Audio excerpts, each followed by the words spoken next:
أشهد أن لا إله إلا الله وحده لا شريك له وأشهد أن نبينا محمدا عبده ورسوله.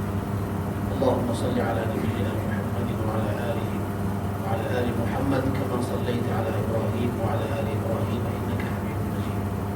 أما بعد فيقول الله تبارك وتعالى: واتقوا يوما ترجعون فيه إلى الله ثم توفى كل نفس ما كسبت وهم لا يظلمون. அல்லாஹ்வுடைய நல்லடியார்களே, வாழ்க்கையின் எல்லா நிலைகளிலும் அல்லாஹ் ஒருவனுக்கு வழிபட்டு தக்வாவுடன் வாழுமாறு முதலில் எனக்கும் பிறகு உங்களுக்கும் வசியத் செய்கிறேன். அல்லாஹ்வுடைய நல்லடியார்களே, உலகத்தில் வாழ்கிற மனிதன் தன்னுடைய வாழ்க்கையில் ஒரு நீண்ட பயணத்தில் பல கட்டங்களை கடந்து உலகத்துக்கு வந்து சேர்க்கிறார்.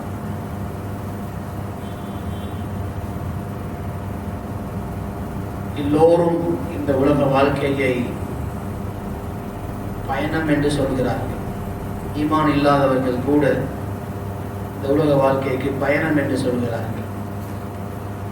சாதாரணமாக நாம் உலகத்தில் ஒரு பயணம் செய்வதாக இருந்தால் அந்த பயணத்தில் நாம் எந்தெந்த ஊர்களை கடந்து செல்ல போகிறோம், எங்கே எப்பொழுது போய் சேரப்போகிறோம் என்பதையெல்லாம் அறிந்து வைத்திருக்கிறார். ஒரு வெளிநாட்டு பயணம் என்றால் அந்த பயணத்தை பற்றி நாம் அதற்கு முன்பே நன்கு தெரிந்து கொள்கிறோம். எத்தனை நாடுகளில் நாம் இறங்கி பயணம் செய்ய போகிறோம், எவ்வளவு நேரம் தங்கி இருக்க வேண்டி வரும், எப்பொழுது நாம் போய் சேரப்போகிறோம் என்பதையெல்லாம் அறிந்து கொள்கிறோம். என்ன சாப்பாடு கிடைக்கும் என்பதை கூட மனிதர்கள் தெரிந்து கொள்கிறார்கள். நாம் செய்கிற இந்த பயணத்தில் நாம் எங்கெங்கு செல்ல போகிறோம், எத்தனை கட்டங்களை நாம் கடந்து வந்திருக்கிறோம், கடக்க இருக்கிறோம் என்பதை பற்றி நாம் தெரிந்து கொள்வதற்கு ஆர்வம் காட்டுவதில்லை. உண்மையில் ஒரு அல்லாஹ்வை நம்பி ஆகிரத்தை நம்பி வாழக்கூடிய ஒரு மனிதன் தான் வாழ்கிற உலகத்தை பற்றி தெரிந்திருப்பதை விடவும் தன்னுடைய பயணத்தில் நாம் செல்ல இருக்கிற இடங்கள் அவற்றை பற்றிய சிறந்த அறிவுள்ளவனாக இருக்க வேண்டும், அதை தெரிந்து கொள்ள வேண்டும் என்பதில் ஆர்வம் காட்டக்கூடியவனாக இருப்பான். நம் எல்லோருக்கும் தெரியும், நம் வாழ்க்கையில் சில கட்டங்களை கடந்து வந்திருக்கிறோம். உயிர்களாக இருந்த ஒரு கட்டம், அந்த உயிர்கள் உலகத்துக்கு வருவதற்குரிய நேரம் வரும் பொழுது ஒவ்வொரு உயிருக்குமான உடல் தாயுடைய வயிற்றில் தயார் செய்யப்படுகிறது. அந்த உடல் எப்படி உருவாகிறது, எப்படி வளர்கிறது என்பதை பற்றி நாம் அறிந்து வைத்திருக்கிறோம், அதை பார்த்துக் கொள்கிறோம். நவீன சாதனங்களூடாக அதை நாம் நன்கு கண்டுகொள்கிறோம். அங்கே உயிர் வந்து சேருகிறது என்பது நமக்கு தெரியும். இப்பொழுது உயிர் வந்துவிட்டது என்பதை அந்த தாய் உணர்கிறார், நாமும் அதை அறிந்து கொள்கிறோம். உயிர் வந்து சேர்கிறது, பிறகு இந்த தாயுடைய வயிற்றுக்குள்ள இருந்து இந்த உலகத்திற்கு மனிதன் வருகிறான். இதையெல்லாம் காண்கிற நாம் உலக வாழ்க்கையை காண்கிறோம், உலகத்தை பற்றி நன்கு புரிந்திருக்கிறோம். யார் உலகத்திற்கு வந்து எத்தனை நாட்கள் என்பதெல்லாம் நமக்கு தெரியும். மனிதனுடைய வாழ்க்கை முடிவடையும் பொழுது அவனுடைய உயிர் உடலை விட்டு பிரிகிறது. இதையும் நாம் பார்க்கிறோம், இதையும் நாம் கண்கூடாக பார்க்கிறோம். இதுக்கு பிறகு என்ன நடக்கிறது? அன்பான சகோதரர்களே, நம்பிக்கை இல்லாமல் வாழ்கிறவர்கள் மரணத்துடன் வாழ்க்கை முடிந்து விடுகிறது என்று நினைக்கிறார்கள். ஆனால் உண்மையில் ஒரு கட்டம் மட்டும்தான் உலக வாழ்க்கை. இதற்கு பிறகு எத்தனையோ கட்டங்களை மனிதன் கடந்து செல்ல வேண்டியிருக்கிறான். வஹ்யுடைய அறிவு மட்டும் நமக்கு கிடைக்கவில்லை என்றிருந்தால், வஹ்யுடைய இல்ம் கிடைக்கவில்லை என்றிருந்தால், இந்த உலக வாழ்க்கைக்கு பிறகு என்ன நடக்கப் போகிறது என்பதை மனிதர்களுடைய அறிவினால் புரிந்து கொள்ள முடியாது. அல்லாஹ் தஆலா நபிமார்களை அனுப்பி, வேதங்களை அனுப்பி, இதற்கு பின்னால் என்ன நடக்கப் போகிறது, எத்தனை கட்டங்களை நீங்கள் கடந்து செல்ல வேண்டும் என்பதை பற்றிய மிக தெளிவான அறிவை நமக்கு தந்திருக்கிறார். நாம் மரணித்தவர்களை கொண்டு போய் கபர்களில் அடக்கம் செய்து விட்டு வருகிறோம், அவ்வளவுதான் நமக்கு தெரியும். நபியுல்லாஹி ஸல்லல்லாஹு அலைஹி வஸல்லம் அவர்கள் அதற்கு அடுத்து என்ன நடக்க போகிறது என்பதை நமக்கு தெளிவாக சொல்லி தந்திருக்கிறார்கள். இது ஒன்றும் கற்பனை அல்ல, கற்பனை கதைகள் அல்ல. எது நடக்க இருக்கிறதோ அதை நமக்கு தெளிவாக சொல்லி தந்திருக்கிறார்கள். சொன்னார்கள், ஒரு மனிதனை அடக்கம் செய்துவிட்டு அடக்கம் செய்தவர்கள் இதா வல்ல அன்ஹு அஸ்ஹாபு அடக்கம் செய்துவிட்டு திரும்பி செல்லும் பொழுது ஜாஹு மலகான், 2 மலக்குகள் கபருக்கு வந்து விடுவார்கள். அவனுடைய உடலுக்கு உயிர் வந்து சேர்ந்து விடும். அவரை அந்த மையத்தை எழுப்பி உட்கார வைத்து விடுவார்கள். அடக்கம் செய்தவர்கள் திரும்பி செல்லும் பொழுது அவர்கள் நடக்கிற ஓசை, பாதனி சத்தத்தையும் அந்த மையத் கேட்பார். அவ்வளவு வேகமாக மலக்குகள் வந்து விடுவார்கள். அவரிடத்தில் சில கேள்விகளை கேட்பார்கள். அவர்களுக்கு முன்கர் நக்கீர் என்று பெயர். அந்த பெயர் வைக்கப்பட்டதற்கு காரணம், அந்த அந்த மாதிரியான தோற்றத்தை அவன் வாழ்க்கையில் கண்டிருக்க மாட்டான். அப்படி ஒரு அபூர்வமான பயங்கரமான தோற்றத்தில் வந்து அவர்கள் சில கேள்விகளை கேட்பார்கள். ஈமான் உள்ளவனாக இருந்தால், ஈமானுடன் மரணித்திருந்தால் அவன் சரியான பதிலை சொல்லுவான். அப்படி இல்லை என்றிருந்தால் ஹாய் ஹாய் லா அதிரி, எனக்கு எதுவுமே தெரியாது என்றவன் பதில் சொல்லுவான். கேள்வி கணக்குக்கு பின்னால் அவனை மீண்டும் தூங்க செய்துவிட்டு அந்த மலக்குகள் போய்விடுவார்கள். மனிதர்கள் பூமிக்குள் அடக்கம் செய்யப்பட்டு விட்டால் பொதுவான நியதி அவர்களுடைய உடல்களை மண் சாப்பிட்டு, அல்லாஹ் தஆலா தெளிவு செய்த சில நல்லடியார்களை தவிர, அல்லாஹ் தஆலா ஹர்ரம அலல் அர்தி அஜ்சாதல் அன்பியா, பூமிக்கு நபிமார்களுடைய உடல்களை அல்லாஹ் தஆலா ஹராமாக்கி இருக்கிறார். நபிமார்களுடைய உடல்களை சாப்பிட மாட்டார்கள். நபிமார்கள் எங்கு அடக்கம் செய்யப்பட்டார்களோ அந்த இடத்தில் அவர்களுடைய உடல் எந்த விதமான மாற்றம் இல்லாமல் அப்படியே இருக்கும். அதுபோல் அவருடைய நல்லடியார்களில் சிலரை அவன் நாடினால் அவனுக்கு அது ஏன், அவன் சில ரகசியங்களை வைத்து சில உடல்களை பாதுகாப்பாக வைப்பான். பொதுவான நியதி, நல்லவர்களோ கெட்டவர்களோ அவர்களுடைய உடல் மண்ணுடன் சேர்ந்துவிடும். நபியுல்லாஹி ஸல்லல்லாஹு அலைஹி வஸல்லம் அவர்கள் சொன்னார்கள், லைஸ ஷைஉம் மினல் இன்சானி இல்லா யப்லா, மனிதனுடைய உடலில் எந்த ஒரு பாகமும் மீதம் இருக்க மாட்டார், எல்லாமே மண்ணுடன் சேர்ந்துவிடும்.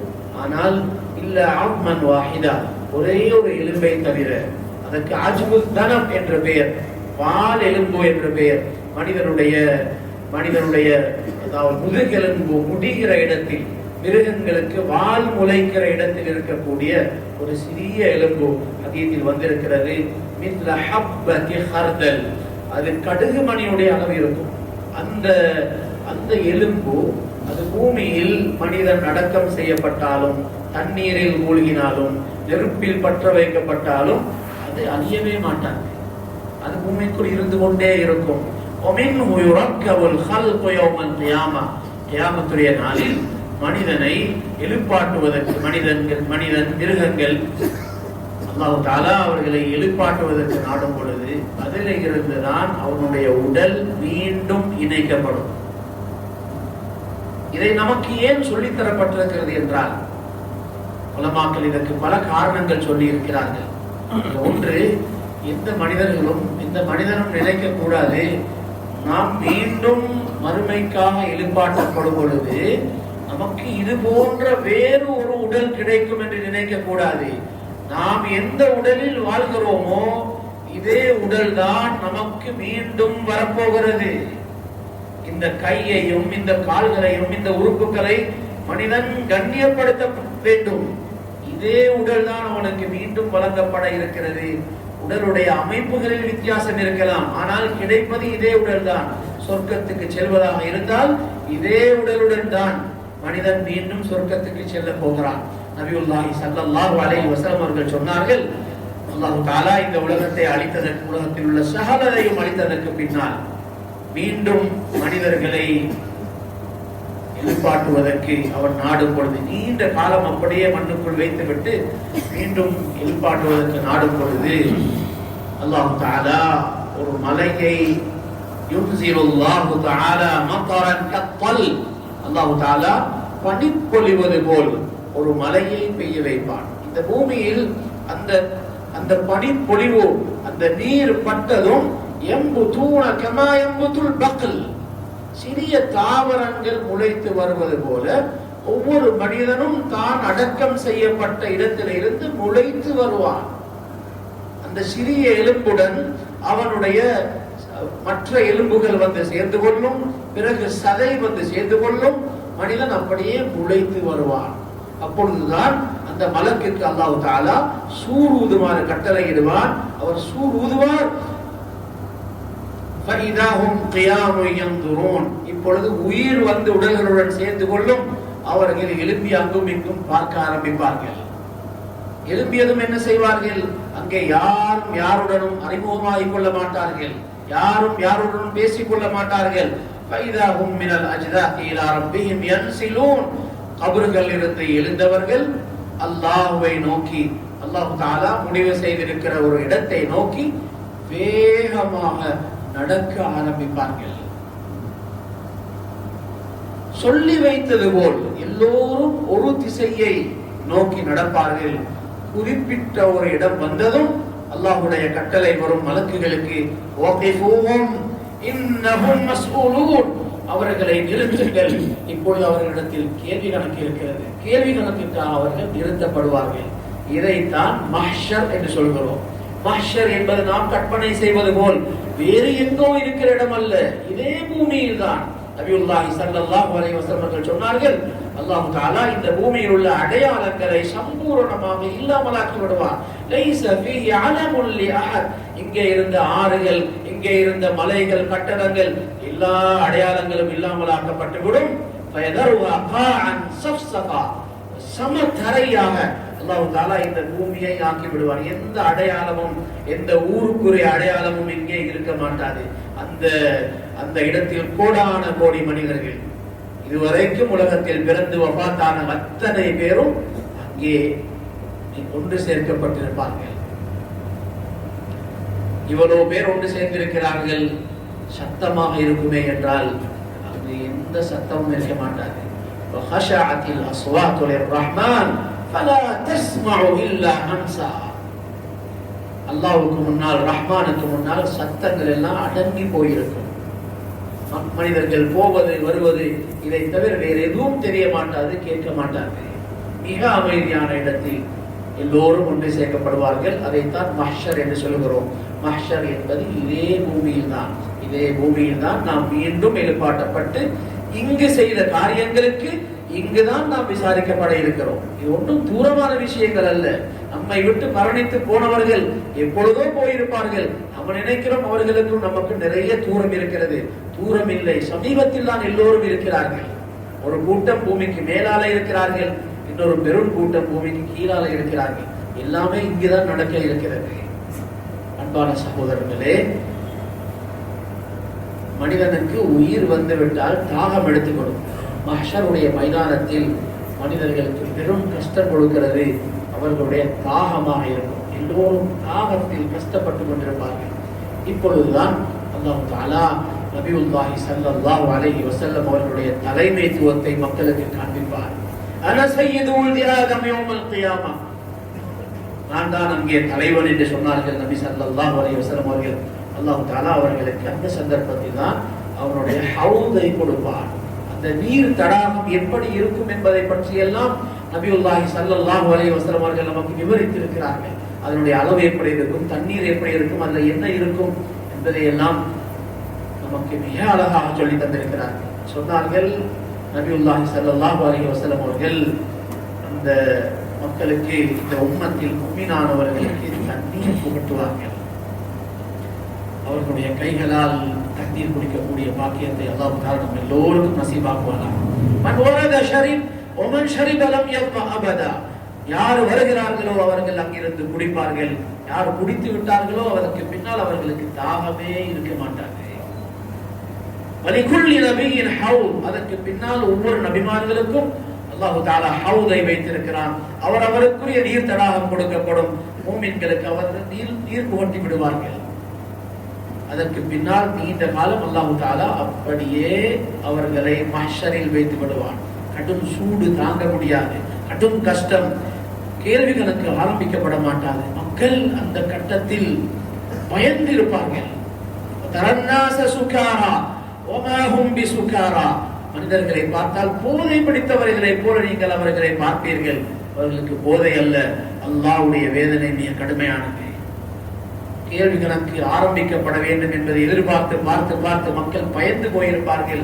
யாரிடத்திலேயாவது சொல்லி அல்லாஹ்விடத்திலே சிபாரிசு செய்ய வைத்து கேள்வி கணக்கு ஆரம்பிக்கப்பட வேண்டும் என்ற ஆர்வத்தில் மக்கள் நபிமார்களை நோக்கி செல்ல ஆரம்பிப்பார்கள். நபிமார்கள் மறுத்து விடுவார்கள். நாம் பயப்படுகிறோம், இந்த இடத்தில் நாம் அல்லாஹ்விடத்திலே பேச முடியாது. அல்லாஹ் தஆலா கதிபல் யௌம கதபன் லம் யக்தப் கப்லஹு மிஸ்லா, இதற்கு முன்னால் கோபப்படாத அளவுக்கு அல்லாஹ் தஆலா கோபப்பட்டிருக்கிறான், நாம் பேச முடியாது என்று எல்லோரும் பின்வாங்கி விடுவார்கள். பிறகு கடைசியாக நபியுல்லாஹி ஸல்லல்லாஹு அலைஹி வஸல்லம் சொன்னார்கள், என்னை நோக்கி மனிதர்கள் வருவார்கள், அவர்கள் வந்ததும் நான் சுஜூதில் விழுவேன். அந்த நேரத்தில் அல்லாஹ் தஆலா அவனை புகழ்வதற்கான சில வார்த்தைகளை எனக்கு உதயமாக்குவான். அந்த வார்த்தைகளால் நான் அல்லாஹ்வை புகழ்வேன். அந்த வார்த்தைகள் என்ன என்று எனக்கு இப்பொழுது தெரியாது. அந்த புகழுக்கு பின்னால் அல்லாஹ்வுடைய பதில் வரும், யா முஹம்மத் ஸல்லல்லாஹு அலைஹி வஸல்லம் ஸல் துஹ்தா வஷ்ஃபா துஷஃபா, கேளுங்கள், நீங்கள் கேட்பது உங்களுக்கு கிடைக்கும், நீங்கள் சிபாரிசு செய்யுங்கள், சிபாரிசு ஏற்றுக்கொள்ளப்படும். அல்லாஹ்விடத்தில் அவர்கள் சிபாரிசு செய்வார்கள். அவருடைய சிபாரிசுக்கு பின்னால் கேள்வி கணக்கு கேட்கப்படும். கேள்வி கணக்குக்கு முன்னால் ஆறுதல் என்ற ஒன்று இருக்கிறது. அல்லாஹ் தஆலா ஒவ்வொரு மனிதனுக்கும் அவன் உலகத்தில் செய்த எல்லா காரியங்களையும் ஒரு தடவை அப்படியே காட்டுவான். நாம் வாழ்க்கையில் செய்த நலவு கெடுதிகள் எல்லாவற்றையும் நாம் மறந்து விட்டோம், ஆனால் அது அழிக்கப்படவில்லை. நாம் அதை மீண்டும் பார்க்க போகிறோம். அத்தனையையும் அல்லாஹ் தஆலா காட்டுவான். அதற்கு பின்னால் மனிதர்களிடத்தில் கேள்வி கணக்கு கேட்கப்படும். அல்லாஹ் தஆலா ஒரு மனிதனிடத்தில் கேள்வி கணக்கு கேட்பதற்கு என்ன நேரமோ அந்த நேரத்தில் அவ்வளவு மனிதர்களிடமும் கேள்வி கணக்கு கேட்டு முடித்து விடுவார். ஸரீஉல் ஹிசாப், குர்ஆனில் எத்தனை இடங்களில் அவனை பற்றி வர்ணிக்கும் பொழுது அவன் வேகமாக கேள்வி கணக்கு கேட்பவன் என்று அல்லாஹ் சொல்லி இருக்கிறான். அன்பான சகோதரர்களே, கேள்வி கணக்கு கேட்கப்படும். கேள்வி கணக்கில் ஒரு மனிதனை அல்லாஹ் பிடிப்பார் என்றிருந்தால் அவன் நிச்சயமாக அதாபுக்குள்ளாகி விடுவான். அவ்வளவு பயங்கரமான ஒன்றாக இருக்கும். கேள்வி கணக்குக்கு பின்னால் சொன்னார்கள், மனிதர்களுடைய கைகளுக்கு அவர்கள் செய்த நன்மை தீமைகளுடைய பட்டோலைகள், அந்த ஏடுகள் பறந்து செல்லும். மிக வேகமாக ஒவ்வொருவருக்கும் அவரவருடைய அந்த ஏடு கொடுக்கப்பட்டு, இக்ரா கிதாபக் கஃபா பினஃப்ஸிக யௌம அலைக ஹஸீபா, உன்னுடைய ஏட்டை நீ வாசித்து பார் என்று எல்லோருக்கும் சொல்லப்படும். மனிதன் அதை வாசிக்க ஆரம்பிப்பான், ஆச்சரியப்படுவான். மாலி ஹாதல் கிதாப் லா யுகாதிரு ஸகீரத்தன் வலா கபீரத்தன் இல்லா அஹ்ஸாஹா, என்ன ஆச்சரியமான ஒரு புத்தகம், நான் செய்த பெரிய சிறிய எல்லாவற்றையும் இது பதிவு செய்து வைத்திருக்கிறது என்று ஆச்சரியப்படுவான். அன்பான சகோதரர்களே, அந்த ஏட்டையெல்லாம் வாசித்து பார்த்ததற்கு பின்னால் ஒவ்வொரு மனிதனும் மிக உறுதியாக தெரிந்து கொள்வான், எந்த அளவு, அதாவது அணு அளவு கூட தனக்கு எந்த அநியாயமும் செய்யப்படவில்லை என்பதை அவன் முழுமையாக ஏற்றுக்கொள்வான். அதற்கு பின்னால் மீசான் இருக்கிறது. ஏடு வழங்கப்பட்டதற்கு பின்னால் மீசான் இருக்கிறது. அந்த மீசானில் அல்லாஹ் தஆலா மனிதர்களுடைய நலவு தீமைகளை இருப்பார். மீசான் தான் ஒரு மனிதனுடைய வெற்றியை உண்மையாக தீர்மானிக்கக்கூடிய இடமாக இருக்கும். அதற்கு முன்னால் இருக்கிற அந்த கட்டங்களில் அவனுக்கு கபரில் சரியான பதில் சொல்லி இருப்பான் என்பதனால் கபருக்கு பின்னால் பயம் அச்சம் இருக்க மாட்டாது என்பதல்ல, அதற்கு பின்னாலும் பயம் அச்சம் தொடரும். தண்ணீர் குடித்து விட்டான் என்பதற்காக ஹவுதில் அவனுடைய அச்சம் பூர்த்தியாக நீங்கிவிட மாட்டாது. அந்த அடுத்த கட்டத்தில் என்ன நடக்கும் என்பதை சொல்ல முடியாத ஒரு நிலை இருக்கும். மீசான் தான் ஒரு மனிதனுடைய அந்த வெற்றியை உண்மையாக தீர்மானிக்கக்கூடிய இடமாக இருக்கும். மீசானுக்கு பின்னால், மீசானில் அல்லாஹ் தஆலா அது எப்படி நிறுக்கப்படும், வனதாவுல் மவாசீனல் கிஸ்த லியௌமில் கியாமா, நாம் நீதத்தின் தராசை நிறுவுவோம் கியாமத்துடைய நாளில் என்று சொல்கிறான். அது யாருக்கும் அநியாயம் என்பது நடக்கவே மாட்டாது, மிக நீதமான தராசாக இருக்கும். அதற்கு பின்னால் அல்லாஹ் தஆலா மனிதர்களை கூட்டங்களாக பிரிப்பான். கொடிக்கு கீழால், நபிமார்களுக்கு கீழால் என்று நபிமார்களுக்கு கீழால், அதுபோல் யார் யார் எந்த விடயங்களில் ஒன்றுபட்டிருந்தார்களோ அவர்களை அல்லாஹ் தஆலா கொடிகளுக்கு கீழால் கூட்டம் கூட்டமாக பிரிப்பார். நல்லவர்கள் நல்லவர்களுடன், கெட்டவர்கள் கெட்டவர்களுடன் என்று அல்லாஹ் தஆலா கொடிகளுக்கு கீழால் கூட்டம் கூட்டமாக மனிதர்களை பிரித்து விடுவார். பிறகு இந்த உலகம் அப்படியே இருண்டு போய்விடும். பூமி இருட்டை அல்லாஹ் தஆலா சாட்டி விடுவார். யாரும் யாரையும் பார்க்க முடியாத ஒரு நிலை வந்துவிடும். அல்லாஹ் தஆலா இப்பொழுது மூமின்களுக்கு வெளிச்சத்தை கொடுப்பார். இப்பொழுது அவர்களுக்கு தெரியும், நாம் இந்த உலகத்திலிருந்து வெளியில் செல்ல வேண்டும். சிராத்தை நோக்கி நடக்க ஆரம்பிப்பார்கள். அந்த வெளிச்சத்தில் அவர்கள் சிராத்தை நோக்கி நடப்பார்கள். சிராத் பாலம் ஆரம்பிக்கிற இடத்தில் நபியுல்லாஹி ஸல்லல்லாஹு அலைஹி வஸல்லம் அவர்கள் இருந்து கொண்டு அங்கே கடக்கிறவர்களுக்காக அல்லாஹும்ம சல்லிம் சல்லிம், யா அல்லாஹ் இவர்களை பாதுகாப்பாக கொண்டு போய் சேர்த்து விடுவாயாக என்று துஆ கேட்டுக் கொண்டிருப்பார்கள். அந்த பாலத்தை கடக்கிறவர்களுடைய வேகம் ஹதீஸில் சொல்லப்பட்டிருக்கிறது. சிலர் மின்னல் வேகத்தில் கடந்து சென்று விடுவார்கள், இன்னும் சிலர் குதிரை வேகத்தில் கடந்து செல்வார்கள். இப்படி வேகங்கள் வித்தியாசமாக இருக்கும். சில மனிதர்கள் மிக கஷ்டப்பட்டு தவண்டு மிக மெதுவாக கடந்து செல்வார்கள். நடுவில் செல்லும் பொழுது ஒசாத்துல் முஃமினீன் மூமின்களில் பாவங்கள் செய்து அந்த பாவங்கள் அழிக்கப்படாமல் இருக்கிறவர்கள் அல்லாஹ்வின் ஏற்பாட்டின்படி அவர்கள் கஷ்டப்பட்டு இடையில் கீழே விழுந்து விடுவார்கள், நரகத்தில் விழுந்து விடுவார்கள். அல்லாஹ் தஆலா நம் அனைவரையும் பாதுகாப்பானாக. சிராத் பாலத்தை கடந்ததற்கு பின்னால் தான் சொர்க்கம் உறுதியாகிறது. ஆனால் உடனடியாக சொர்க்கத்துக்கு செல்ல முடியாது. சொர்க்கத்துக்கு முன்பு அர்சாத்துல் ஜன்னா, சொர்க்க முற்ற வெளிகளில் வைத்து அல்லாஹ் தஆலா சொர்க்கம் போகிற மூமின்களை பரிசுத்தப்படுத்துவார். அவர்களுக்கு இடையில் சிறிய கசப்புகள் இருந்திருந்தால் அந்த கசப்புகளை எல்லாம் இல்லாமலாக்கி அவர்களுடைய உள்ளங்களில் இருக்கக்கூடிய கசடைகள், பொறாமை, கோபம் அத்தனையையும் நாம் கலட்டி பிடுங்கி எடுத்து சுத்தப்படுத்தி அவர்களை சொர்க்கத்துக்கு அனுப்புவோம். நபியுல்லாஹி ஸல்லல்லாஹு அலைஹி வஸல்லம் அவர்கள் சொர்க்கத்துக்குள் கால் வைக்கிற வரைக்கும் எந்த நபிமார்களும் சொர்க்கத்துக்குள் செல்ல முடியாது. அவர்கள் தான் முதலாவது சொர்க்கத்துக்கு செல்வார்கள். அதற்கு பின்னால் மற்ற நபிமார்கள் அனுப்பி வைக்கப்படுவார்கள், அனுமதிக்கப்படுவார்கள். அதற்கு பின்னால் முதலாவதாக இந்த உம்மத்தினுடைய மூமின்கள் சொர்க்கத்துக்கு செல்வார்கள். மூமின்கள் சொர்க்கத்துக்குள் சென்று விட்டால் அவர்களுடைய காதுகளுக்கு வரக்கூடிய முதலாவது அறிவிப்பு, இன்ன லக்கும் அன் தஹ்யௌ ஃபலா தமூது அபதா, உங்கள் நிரந்தரமான வாழ்க்கையை நீங்கள் பெற்றுவிட்டீர்கள், இதற்கு பின்னால் உங்களுக்கு மரணம் வர மாட்டாது. இன்ன லக்கும் அன் தஷிப்பு ஃபலா தஹ்ரமு அபதா, நிரந்தரமாக வாலிபத்தை நீங்கள் பெற்றுவிட்டீர்கள், இதற்கு பின்னால் வயோதிகம் என்பது உங்களுக்கு வரமாட்டாது. வைநலக்கும் அன் தஸிஹு ஃபலா தஸ்கமு அபதா, நிரந்தரமான ஆரோக்கியத்தை நீங்கள் பெற்றுவிட்டீர்கள், இதற்கு பின்னால் நோய் என்பது உங்களுக்கு வரமாட்டாது. வைநலக்கும் அன் தனாமு ஃபலா தபஸு அபதா, இன்பமான வாழ்க்கையை நீங்கள் பெற்றுவிட்டீர்கள், இதற்கு பின்னால் வாழ்க்கை கஷ்டம் என்பது உங்களுக்கு இருக்கவே மாட்டாது. அன்பான சகோதரர்களே, இப்படிப்பட்ட ஒரு வாழ்க்கை நமக்கு கிடைத்து விட்டால், உலகத்தில் நமக்கு வசதிகள் கிடைக்கவில்லை, சொகுசான வாழ்க்கை கிடைக்கவில்லை என்பதை பற்றிய கவலைகள் இருக்க மாட்டாது. இந்த வாழ்க்கையை நாம் பெறுவோம் என்றிருந்தால் உலகத்தில் எது கிடைத்தாலும் கிடைக்காவிட்டாலும் நாம் அதை பற்றி கவலைப்பட போவதில்லை. அன்பான சகோதரர்களே, இதுதான் நம்முடைய பயணத்தின் சுருக்கம்.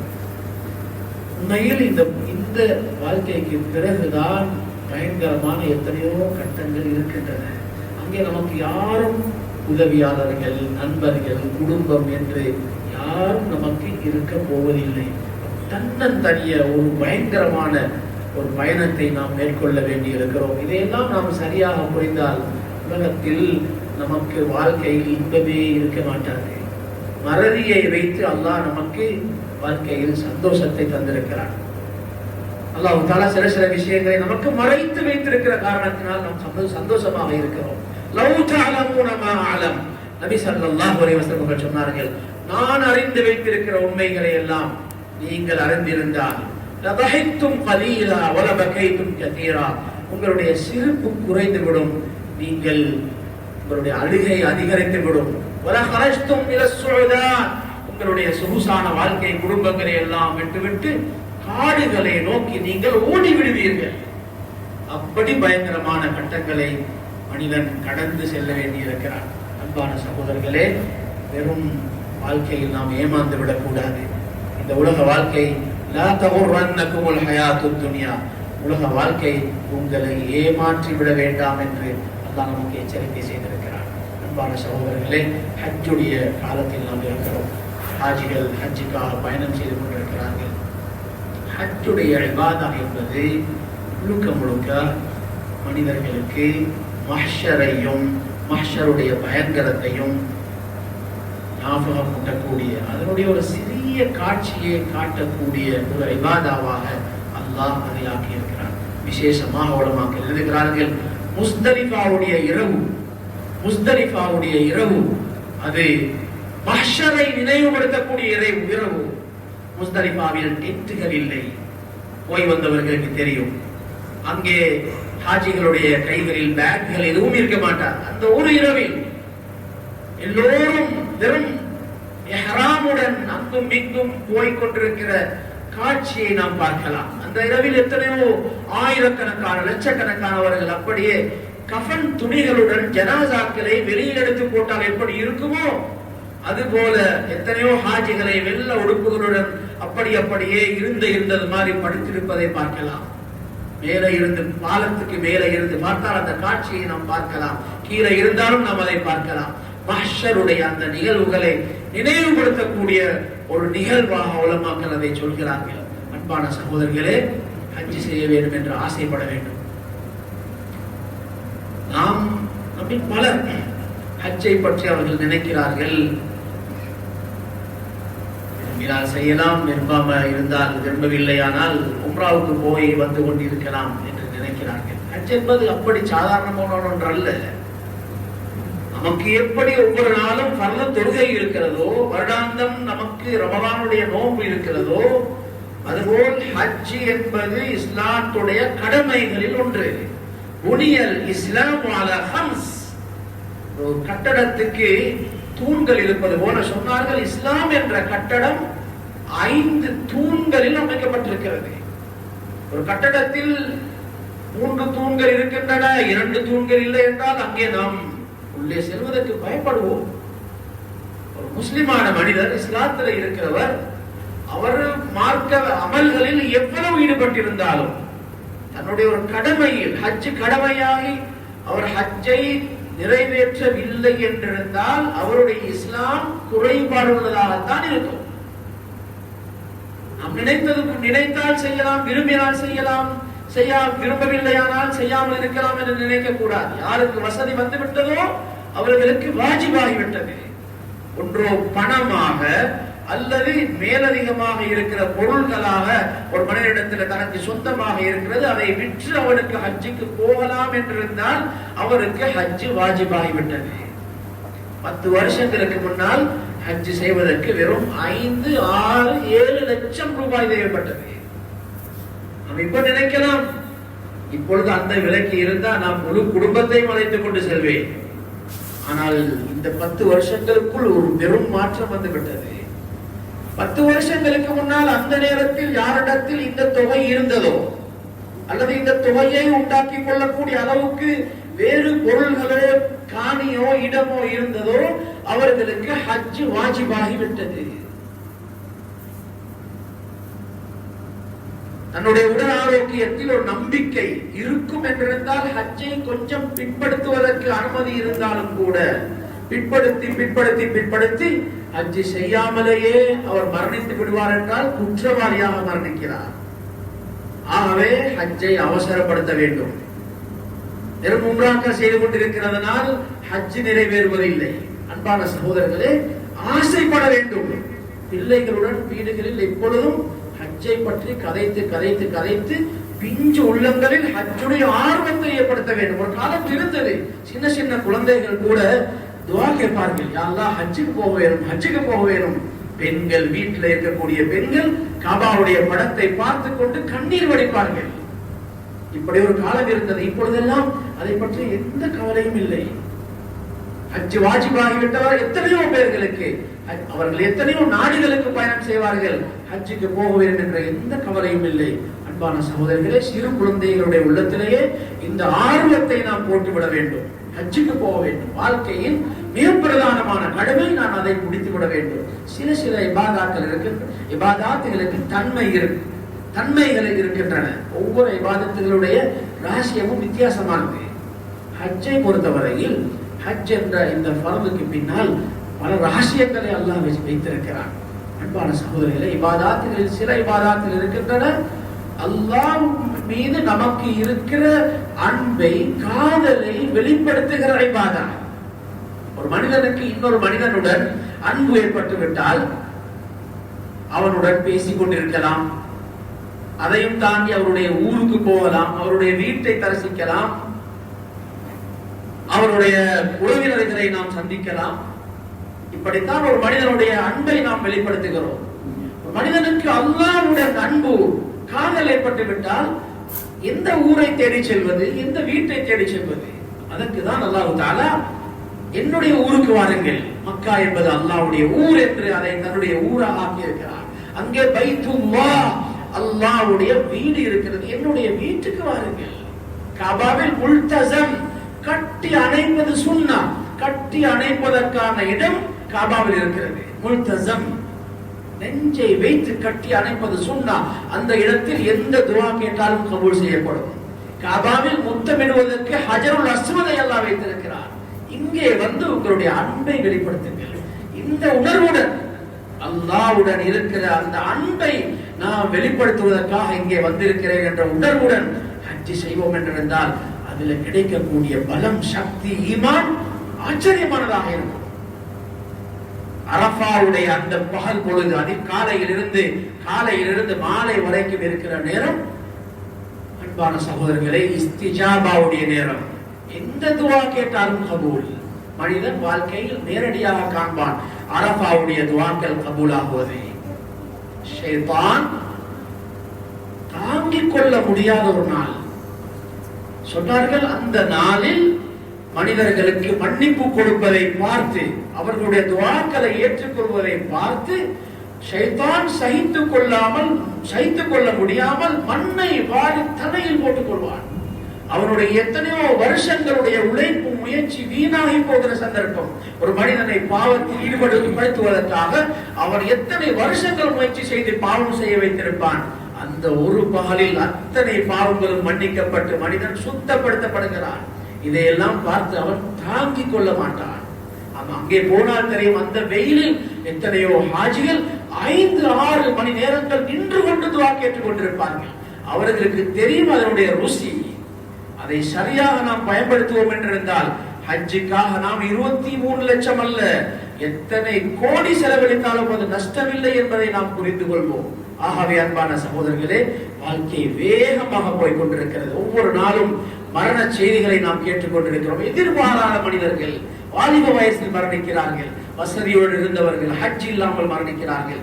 அன்பான சகோதரர்களே, ஹஜ்ஜுக்கு ஆசைப்படுவோம், ஹஜ்ஜுக்காக நிறைய துஆ கேட்போம். ஹஜ்ஜுக்கு போகிறவர்கள் போயிருக்கிறார்கள், போய்கொண்டிருக்கிறார்கள். நாம் அடுத்த வருஷமாவது இன்ஷா அல்லாஹ் ஹஜ்ஜுக்கு போவதுதான் என்ற நியத்தை வைத்து முயற்சிகளை ஆரம்பிப்போம். நாம் இருக்கிற இந்த நாட்கள், ஹஜ்ஜுடைய மாதம் இன்ஷா அல்லாஹ் இன்னும் சில நாட்களில் ஆரம்பமாக இருக்கிறது. அந்த முதல் 10 நாட்கள் மிக விசேஷமான நாட்கள். இந்த முதல் 10 நாட்கள் ரமதானுடைய கடைசி 10ஐ விடவும் சிறப்பானது. ரமதானுடைய கடைசி 10க்கு நாம் எவ்வளவு முக்கியத்துவம் கொடுக்கிறோம், அதனுடைய சிறப்பு நமக்கு தெரியும். துல்ஹஜ் மாதத்துடைய முதல் 10 நாட்கள் ரமதானுடைய கடைசி 10ஐ விடவும் விசேஷமாக அஃதலு அய்யாமித் துன்யா, உலகத்தில் அல்லாஹ் படைத்த நாட்களில் மிக சிறந்த நாட்கள் துல்ஹிஜ்ஜாவுடைய முதல் 10 நாட்கள். என்ன அமல் செய்தாலும் அல்லாஹ் தஆலா இந்த நாட்களில் விரும்புகிறார். இந்த நாட்களில் செய்கிற அமல்களை விரும்புவது போல் அல்லாஹ் தஆலா வேறு எந்த அமலையும் விரும்புவதில்லை என்று நபி ஸல்லல்லாஹு அலைஹி வஸல்லம் சொல்ல சஹாபாக்கள் கேட்கிறார்கள், வலல் ஜிஹாது யா ரசூலல்லாஹ், ஜிஹாதை விடவும் விரும்புகிறானா? ஜிஹாதை விடவும் விரும்புகிறான். ஆகவே அன்பான சகோதரர்களே, மிக சிறப்பான ஒரு காலம் நம்மை நோக்கி வந்து கொண்டிருக்கிறது. இந்த நாட்களை பயன்படுத்தி அமல்களில் ஈடுபடுவோம். இந்த நாட்களில் அமல்களை அதிகரித்துக் கொள்வோம். அல்லாஹ் தஆலா நம் அனைவருக்கும் அதற்கான தௌஃபீகை நசீபாக்குவானாக. யா அல்லாஹ், நம்முடைய பாவங்களை மன்னிப்பாயாக, நம்முடைய பெற்றோர்களை மன்னிப்பாயாக, முஃமினான ஆண்கள் பெண்கள் அனைவரையும் மன்னிப்பாயாக. உன்னுடைய பைத்தை, உன்னுடைய வீட்டை தரிசிக்கக்கூடிய பாக்கியத்தை நம்ம எல்லோருக்கும் நசீபாக்குவாயாக. ஹஜ்ஜுக்கு மேல் ஹஜ், உம்ராக்களுக்கு மேல் உம்ராக்கள் செய்யக்கூடிய பாக்கியத்தை நம்ம எல்லோருக்கும் நசீபாக்குவாயாக. தடைகளை நீக்கி விடுவாயாக. ஆஃபியத்தை நசீபாக்குவாயாக. வஆகிரு தஅவானா அல்ஹம்துலில்லாஹி ரப்பில் ஆலமீன். அல்ஹம்துலில்லாஹி அல்லதி